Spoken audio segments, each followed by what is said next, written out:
Hello everyone, welcome back to my YouTube channel. Today we are going to discuss word problems based on the topic called arithmetic progressions. देखिए exam में generally word problems दो topic से आते हैं. पहला topic है आपका pair of linear equations in two variable, जिसका वीडियो मैंने लास्ट वीक ही अपलोड किया है. अगर आपने नहीं देखा है तो डिस्क्रिप्शन में लिंक है, आई बटन पे लिंक है, आप वहां से देखिए और उसका बेनिफिट लीजिए. आज एपी से रिलेटेड वर्ड प्रॉब्लम डिस्कस करूंगा. आपको सिखाने वाला हूं कि कैसे एक वर्ड प्रॉब्लम्स को एपी के हेल्प से सॉल्व करेंगे. चैनल पर न्यू है, सब्सक्राइब नहीं किया तो प्लीज चैनल को सब्सक्राइब कीजिए. आइए आज का पहला क्वेश्चन हम लोग सॉल्व करते हैं. देखिए राघव क्या करते हैं, बेसिकली 1,20,000 में एक शॉप बाई करते हैं और इसके लिए वो क्या करते हैं कि हाफ पेमेंट जो है वो कैश में कर देते हैं एंड रिमेनिंग पेमेंट जो है वो बोलते हैं कि 12 इंस्टॉलमेंट में मैं पे करने वाला हूँ, जिसका इंस्टॉलमेंट क्या होगा 5,000 ईच मंथ. ओके, अब क्या है देखो, आपको जो इंस्टॉलमेंट मिला है पे करने के लिए, रिमेनिंग अमाउंट पे आपको इंटरेस्ट भी पे करना पड़ेगा. वो कितना है 12% है. आपको बताना है कि find the cost of the shop.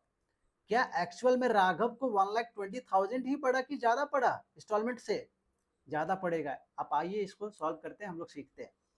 सो पहला क्या करने वाले हैं कि फर्स्ट इंस्टॉलमेंट में कितना अमाउंट पे करना पड़ा राघव को. So amount paid in the first instalment.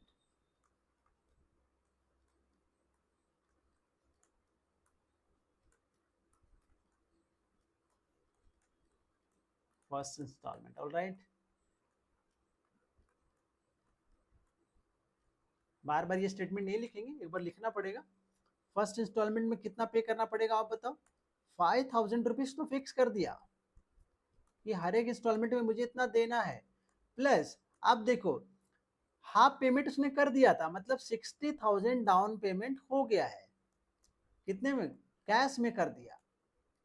अब जो रिमेनिंग 60,000 है इसका क्या करना है, इसको इंस्टॉलमेंट में पे करना है. ओके, सो 5,000 तो आपका फिक्स हो गया. रिमेनिंग आपको क्या करना है, इंटरेस्ट भी पे करना है 12% के हिसाब से. तो यहां पे लिख देता हूं इंटरेस्ट पेड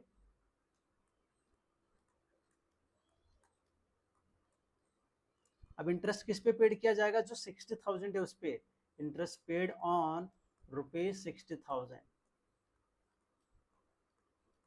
सो देखिए क्या हुआ, बेसिकली यहाँ पे कैसा इंटरेस्ट चल रहा है, सिंपल इंटरेस्ट चल रहा है. ओके, कहीं भी कंपाउंड इंटरेस्ट के बारे में कोई डिस्कशन नहीं है क्वेश्चन में. सो यहाँ पे आप 5,000 लिख लो, ठीक है. प्लस इंटरेस्ट कितना हो जाएगा 60,000, ऑलराइट, 12% इंटरेस्ट के साथ. चलिए कैलकुलेट कीजिए, 2020 कैंसिल, ये आपका आ जाएगा ₹5,000 प्लस ये आपका आ जाएगा 12 6 72, सो 7,200. आप इसको ऐड करो.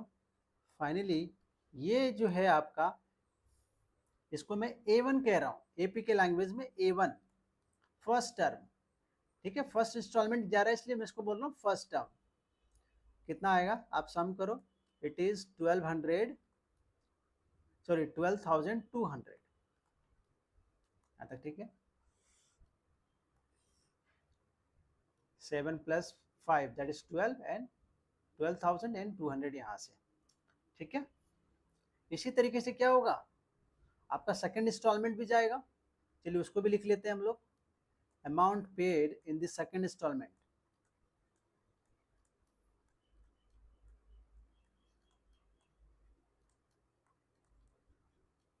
Paid in the second instalment.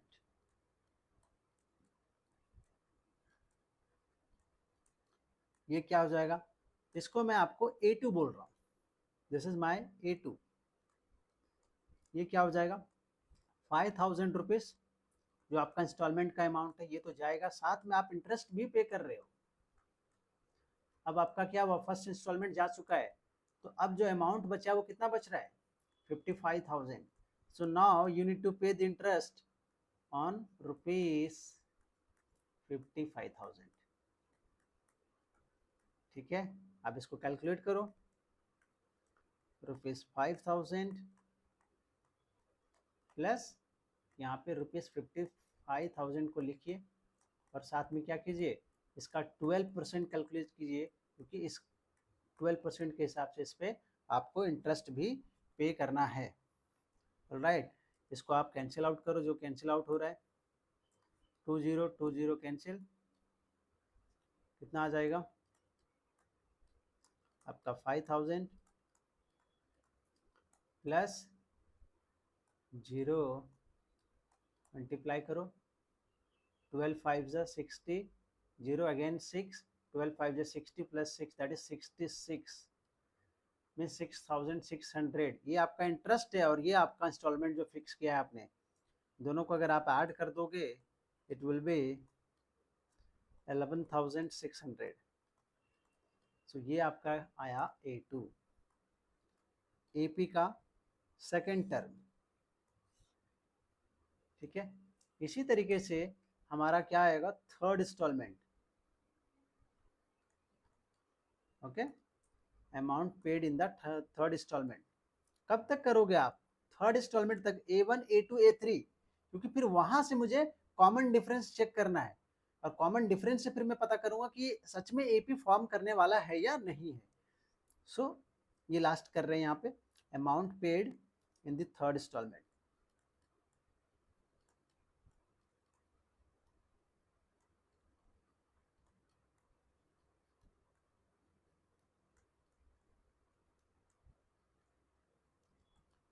ठीक है, अब देखिए कितना पे करना पड़ेगा। ये हो जाएगा मेरा A3, A3 कितना हो जाएगा, A3 विल बी ₹5,000, ये आपका जो एवरी मंथ का इंस्टॉलमेंट है, प्लस आपको इंटरेस्ट पे करना है कितने पे, 50,000 पे।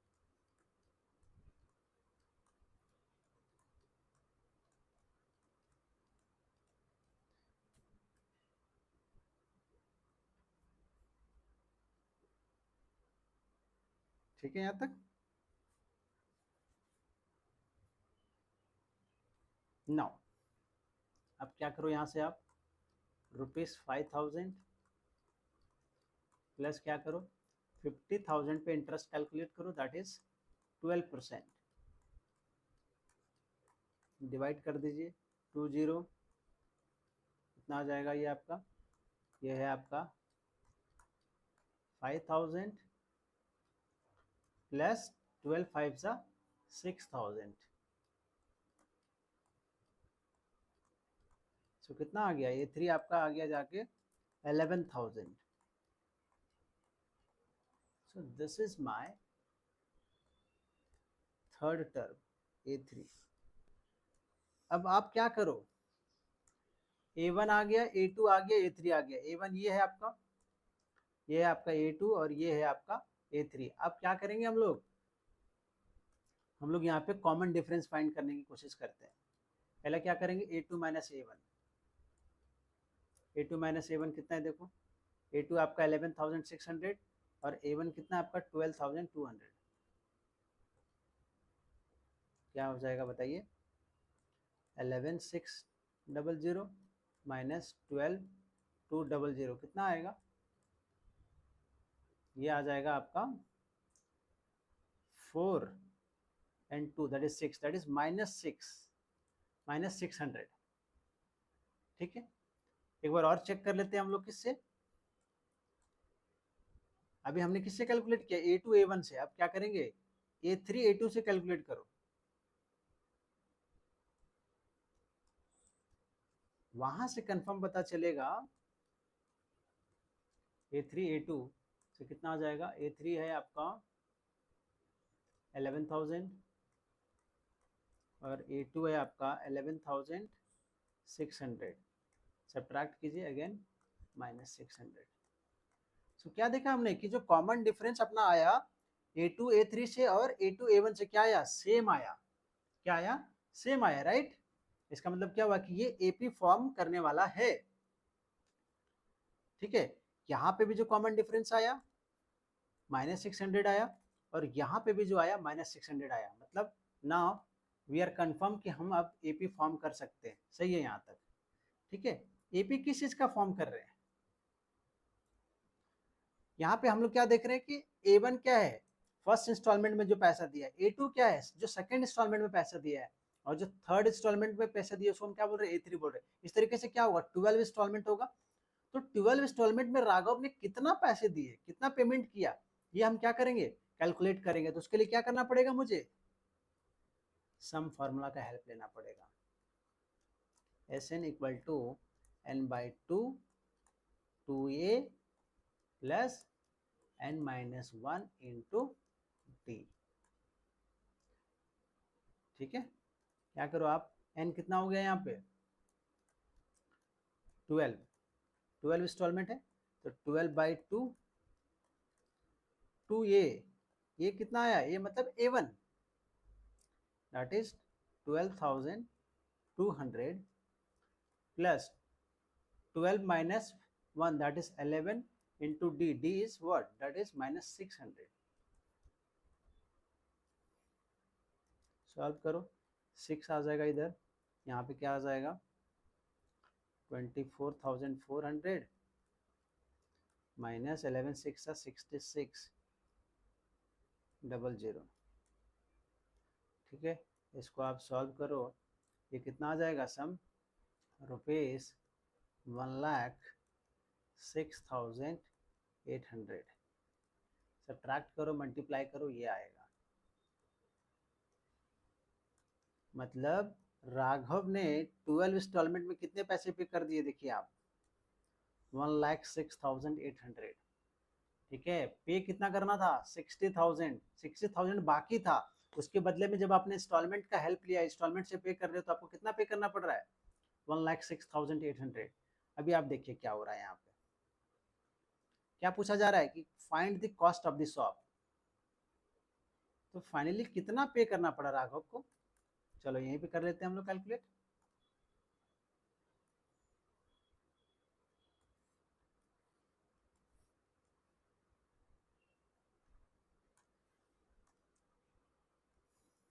Final cost of the shop,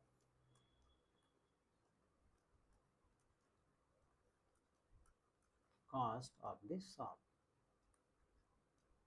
60,000 rupees beginning में दिया था कैश पेमेंट, और जब इंस्टॉलमेंट पे पे करना शुरू किया तो कितना पे कर रहे हैं अलग से, रुपीज 1,06,800। दोनों को ऐड कीजिए, कितना पे करना पड़ रहा है total, rupees 1,66,800। This is the answer. जो शॉप 1,20,000 का था उसका कॉस्ट कितना पड़ गया फाइनली 1,66,800। आई होप कि ये आपको पूरा समझ आया। बहुत ही बढ़िया क्वेश्चन है। देखिए जनरल लाइफ में भी, हमारा जो डेली लाइफ है उसमें भी इस तरह का चीजें होता है। ठीक है, तो एकदम प्रैक्टिकल क्वेश्चन है, और प्रैक्टिकल क्वेश्चंस में अर्थमेटिक प्रोग्रेशंस का एपी का बहुत यूज होता है, इसीलिए इस तरह का क्वेश्चन आता है एग्जाम्स में। ठीक है, चलिए क्वेश्चन नंबर 2 पे चलते हैं। Question number 2, this is a beautiful question. इसको मैं थोड़ा स्टार मार्क कर रहा हूँ इसलिए क्योंकि ये बढ़िया क्वेश्चन है। यहाँ पे देखिए क्या कह रहे हैं कि 150 वर्कर्स हैं, उनको बोला गया है कि आपको एक वर्क दिया जा रहा है, वो आपको कंप्लीट करना है किसमें, एक सर्टेन नंबर ऑफ डेज में। ठीक है, अब हो क्या रहा है, देखिए कि 4 workers drop the second day. 4 workers, पहले पहले दिन क्या हुआ, 150 वर्कर्स थे, सेकेंड डे में क्या हुआ कि 4 वर्कर्स कम हो गए, ड्रॉप हो गया, कितना बच गया 146। फिर क्या कह रहे हैं यहाँ पे देखो, 4 more workers dropped on the third day. Third day में 4 और ड्रॉप हो गए, इसका मतलब कितना हो गया 142। ये क्या हो रहा है कि ये चालू है ना, हर दिन क्या हो रहा है 4 वर्कर्स कम पड़ जा रहे हैं, कम आ रहे हैं काम पे। इससे क्या होगा कि क्वेश्चन में लिख रहा है कि अगर ऐसा रहा है ना, तो क्या होगा कि it takes 8 more days to finish the work now. मतलब इनिशियली ये असाइन किया गया काम, तब ये एस्टिमेट किया गया कि ये एक पर्टिकुलर डेज में हो जाएगा, लेकिन जिस तरह से देख रहे हैं कि 150 वर्कर्स एवरी डे आ ही नहीं रहे, 4 वर्कर्स हर डे कम हो रहा है, तो इससे क्या होगा कि 8 डेज ज़्यादा लगेंगे काम को कंप्लीट करने में। आपसे पूछा जा रहा है कि find the number of days in which the work has completed, कितने दिन में ये काम कंप्लीट होगा जब इस तरह का सिनेरियो है। ठीक है, चलो इसको हम लोग क्या करेंगे, दो केस बना के सॉल्व करेंगे, case one case two. Case one, case one में क्या कर रहे हैं, वर्कर्स जो है वो ड्रॉप हो रहे हैं एवरीडे।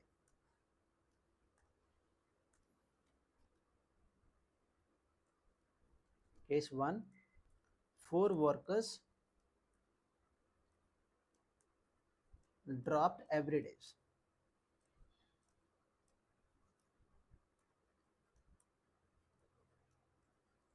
ठीक है, जब 4 वर्कर्स ड्रॉप हो रहे हैं एवरीडे, तो यहाँ पे आप देखो कि जो पहले दिन में वर्कर काम कर रहे थे वो कितने हैं, 150 वर्कर है।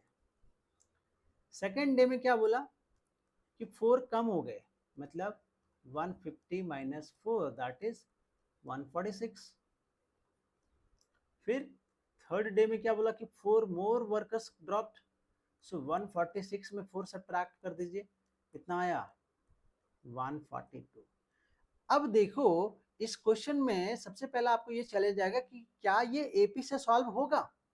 तो कैसे पता करोगे, A1 A2 A3 मैंने यहाँ से फाइंड आउट कर लिया। आप क्या करो, कॉमन डिफरेंस फाइंड करो।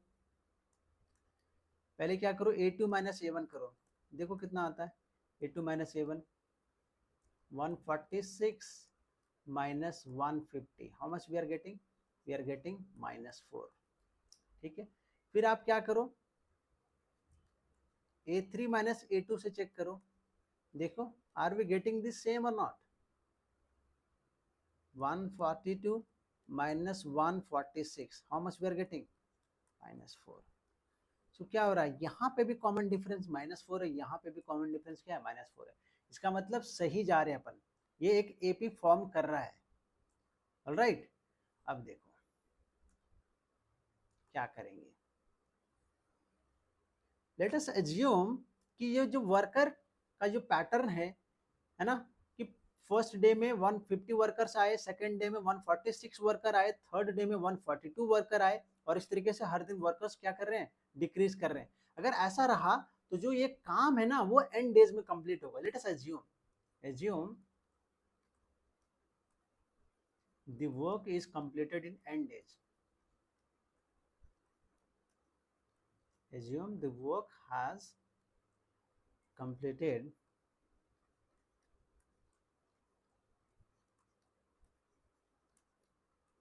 in n days when workers dropped by 4 every day।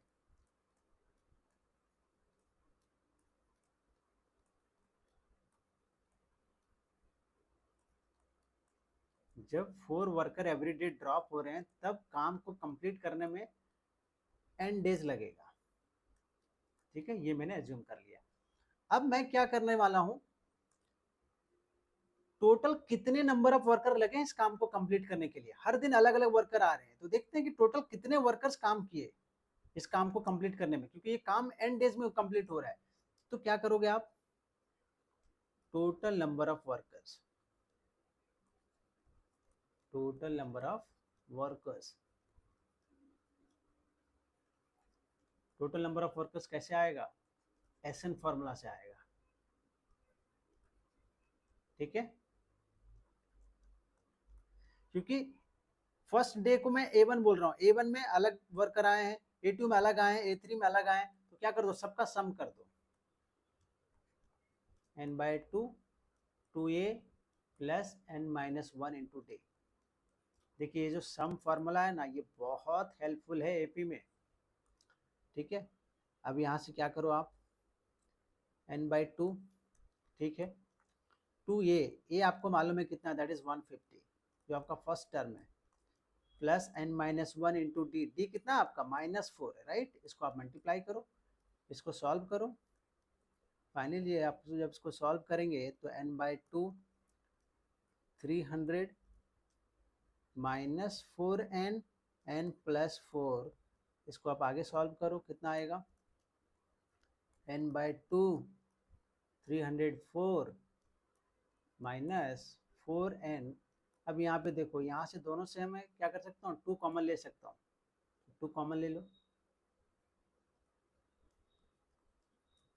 n/2 into 2 common ले लिया, 2 कॉमन ले रहे तो क्या बच जाएगा यहाँ पे, 152 बचेगा और यहाँ पे 2n बच जाएगा, 152 minus 2n, 2 and 2 cancel, so finally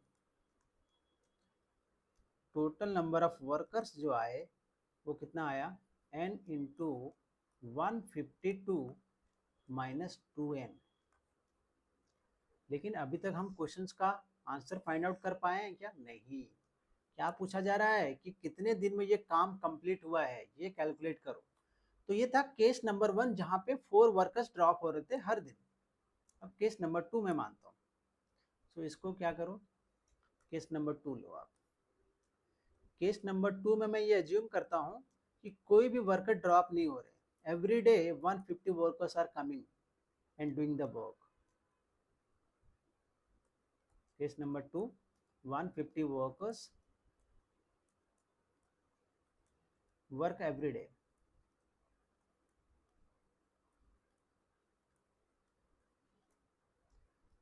है ना, 150 वर्कर्स काम कर रहे हैं हर एक दिन। तो क्या होगा, यहाँ पे क्वेश्चन में बोला है कि जब 150 वर्कर्स एवरीडे काम करेंगे तो क्या होगा, उसको 8 डेज कम लगेगा काम कंप्लीट करने में। यहाँ पे देखो बोला है, यहाँ पे it takes 8 more days to finish the work. जहां पे वर्कर ड्रॉप हो रहे हैं 4 करके, 4 वर्कर्स ड्रॉपिंग इस डे, तो वहां पे 8 डेज ज्यादा लगेगा। लेकिन जहां पे वर्कर ड्रॉप नहीं हो रहा वहां पे क्या होगा, 8 डेज कम लगेगा, है ना। 150 workers work every day, so it completes the work, it नहीं दे लिखो, है ना, they complete the work, so they complete the work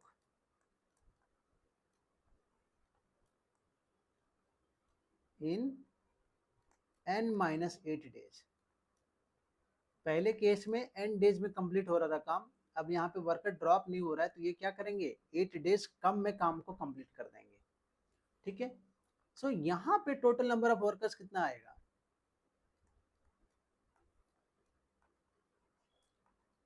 total number of workers यहाँ पे कितना आएगा, हर एक दिन 150 वर्कर आ रहे हैं और काम कितने दिन तक चला है, n-8 डेज तक, है ना। अगर मैं आपको बोलता कि 150 वर्कर 3 डेज काम करते हैं तो आपका काम कितने दिन में, तो कितने वर्कर ने मिलकर आपका काम कर दिया, 150 इंटू 3।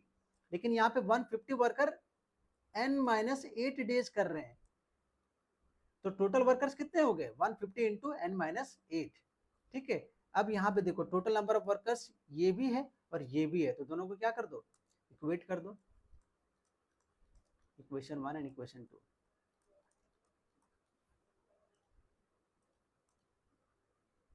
फ्रॉम इक्वेशन 1 एंड 2, बढ़िया क्वेश्चन है, आता है अगर एग्जाम में तो इसका वेटेज थोड़ा ज़्यादा रहेगा, क्योंकि यहाँ पे आगे भी आपको थोड़ा और मेहनत करना है। देखो क्या हो जाएगा, इक्वेशन 1 में आपके पास क्या था, n इंटू 152 माइनस 2n, और आपके पास जो इक्वेशन 2 में है वो क्या है, दैट इज 150 इंटू n-8। इसको आप सॉल्व करो, ठीक है, 152n माइनस 2n स्क्वायर, फिर 150n माइनस 150 इंटू 8 कितना हो जाएगा, दैट इज 1200, ठीक है। सबको एक तरफ ले आइए, 152n minus 150n minus 2n square minus 1200, sorry plus 1200 equal to 0, सही है ना। माइनस 1200 था, इधर आएगा तो क्या हो जाएगा, प्लस हो जाएगा। सॉल्व करो, ये हो गया जाके आपका 2n minus 2n square plus 1200, 2 common ले लो दोनों, 2 कॉमन ले लो, सब जगह पे 2 है, तो क्या हो जाएगा, n minus n square plus 600 equal to 0। अभी देखो आपने क्वाड्रेटिक इक्वेशंस में पढ़ा है, क्या पढ़ा है कि पहले हायर पावर वाले को लिखो, तो minus n square plus n plus 600 equal to 0। अब क्या करो, माइनस साइन कॉमन ले लो,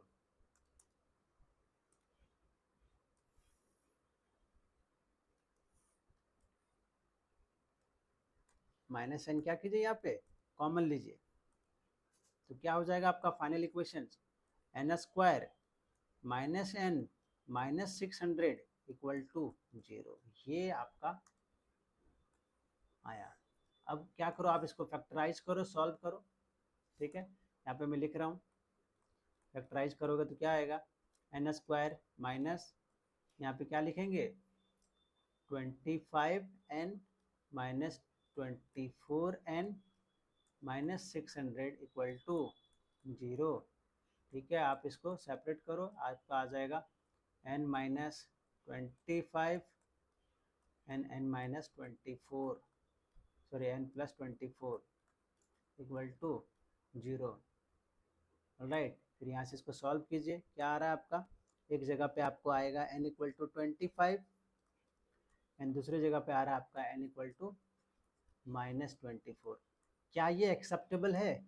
एन मैंने क्या एज्यूम किया है कि कितने दिन में काम आपका कंप्लीट हो रहा है, एन डेज में, तो ये तो एक्सेप्टेबल नहीं है, क्योंकि नंबर ऑफ डेज कभी भी नेगेटिव नहीं आता है ना, क्या होता है, नंबर ऑफ डेज हमेशा पॉजिटिव होता है, राइट।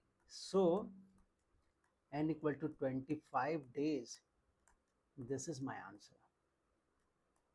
जब वर्कर ड्रॉप हो रहे हैं ना हर डे, तो क्या होगा, 25 डेज लगेगा उस काम को कंप्लीट करने में। This is your final answer. I hope आपको ये क्वेश्चन समझ आया, थोड़ा बढ़िया क्वेश्चन है, थोड़ा सा कम आपको ज़्यादा कैलकुलेशन यहाँ पे करना पड़ा। राइट, सो क्वेश्चन नंबर 2 हो गया, अगर कोई डाउट है तो कमेंट में मुझे बताना आप ना। क्वेश्चन नंबर 3 बहुत ही जनरल क्वेश्चन टाइप का है ये, क्वेश्चन नंबर 3 देखो सीबीएसई में आया हुआ भी है, और जनरली ऐसा होता है लाइफ में कई बार, आप देखना कि पेरेंट्स क्या करते हैं, बच्चों के लिए पहले अमाउंट सेव करते हैं अगर उनका कहीं एडमिशन कराना है, तो यहाँ पे भी वैसे ही हो रहा है। देखो रेशम क्या करती है, उनकी एक डॉटर है, उनको क्या कराना है कि अपनी बेटी का एडमिशन कराना है किसी स्कूल में next year, just after 12 month, है ना, अभी से 12 मंथ के बाद। तो वो क्या करती हैं कि उनको कम से कम 6,500 रुपीज रिक्वायर्ड है, तो वो क्या करती हैं, सेव करती हैं इसके लिए। और वो सेविंग कैसे कर रही है कि 450 रुपीज फर्स्ट मंथ में सेव करती हैं, और फिर इंक्रीज कर देती है मंथली सेविंग को बाय ₹20। मतलब फर्स्ट मंथ मान लो कि जनवरी में सेव किया कितना, 450 रुपीज, तो फरवरी में कितना हो जाएगा, 470 रुपीज, मार्च में 490 रुपीज।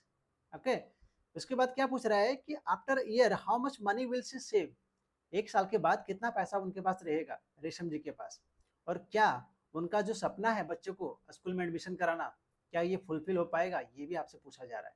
देखिए ये 2016 में क्वेश्चन आया है, पर इसी तरह से थोड़ा बहुत चेंज करके 2004 में भी और 2014 में भी क्वेश्चन आया है।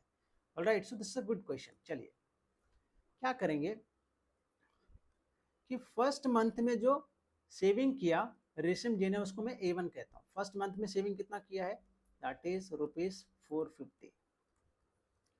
सेकेंड मंथ में सेविंग कितना किया, बोल रहा है कि सेविंग को 20 रुपीज से बढ़ा दो, तो सेकेंड मंथ में जो सेविंग किया दैट इज 470। थर्ड मंथ में जो सेविंग किया रेशम जी ने वो कितना किया, दैट इज 490। ऑलराइट, अब यहाँ पे देखो आप कॉमन डिफरेंस पहले फाइंड आउट करो, चेक करो कि क्या ये एपी फॉर्म कर भी रहा है कि नहीं कर रहा है। तो A2 माइनस A1 कितना आया, देखिए 470 minus 450, it is 20। Alright, then A3 minus A2 करो, 490 minus 470, it is also giving us 20। इसका मतलब क्या हुआ कि कॉमन डिफरेंस दोनों जगह पे सेम है, इनके बीच का जो कॉमन डिफरेंस है और इनके बीच में जो कॉमन डिफरेंस है वो क्या है, सेम है, दैट इज ₹20। सो क्या है, ये एपी फॉर्म कर रहा है। मतलब इस क्वेश्चन को सॉल्व करने के लिए हम लोग एपी का हेल्प ले सकते हैं। अब आइए, अब यहाँ पे क्या करेंगे हम लोग, कितना सेविंग किया रेशम जी ने 12 मंथ में, ये मुझे क्या करना है, कैलकुलेट करना है। तो मैं क्या करूँगा यहाँ पे सम वाले फॉर्मूले का हेल्प लूँगा। n/2 2a plus n-1 into D.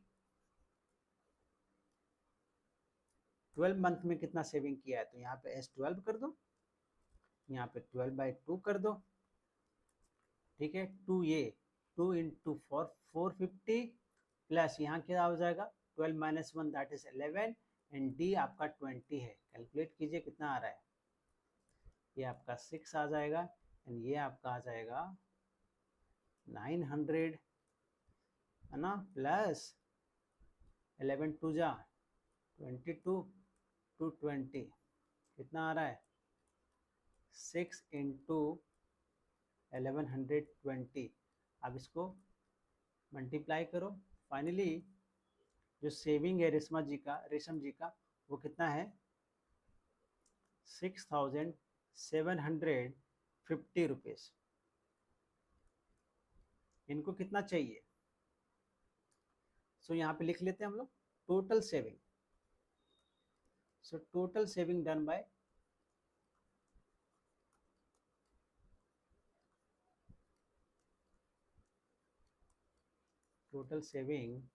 Done by रेशम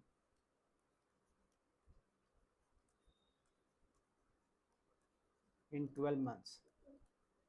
12 मंथ्स में रेशम जी ने कितना सेव किया, दैट इज इक्वल टू ₹6,750 ठीक है। यहाँ पे पूछा था ना कि after a year how much money will she save, ये तो आ गया आपका पहला आंसर। कितना जरूरत है बच्चे के एडमिशन के लिए 6,500, उससे तो ज्यादा ही सेव किया है।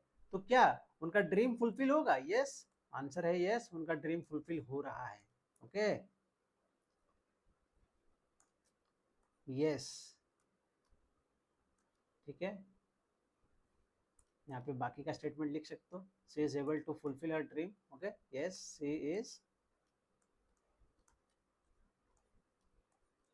She is able to fulfill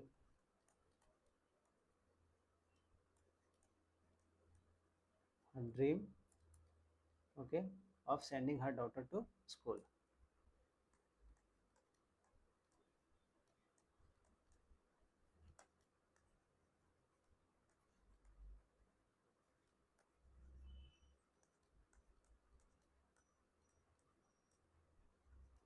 So ये आपके दोनों क्वेश्चंस का आंसर हो गया। इसका यस हो गया और किसका टोटल सेविंग कितना था 6,750। सो ये आपके 3 क्वेश्चंस थे। अगर आपने यहाँ से कुछ भी नया सीखा गाइस, अगर पसंद आया तो प्लीज़ वीडियो को एक लाइक कर दीजिए, अपने फ्रेंड्स के साथ शेयर कीजिए। चैनल पे न्यू है, सब्सक्राइब नहीं किया है तो प्लीज़ चैनल को सब्सक्राइब कीजिए। थैंक यू सो मच, मिलते हैं अगले वीडियो में।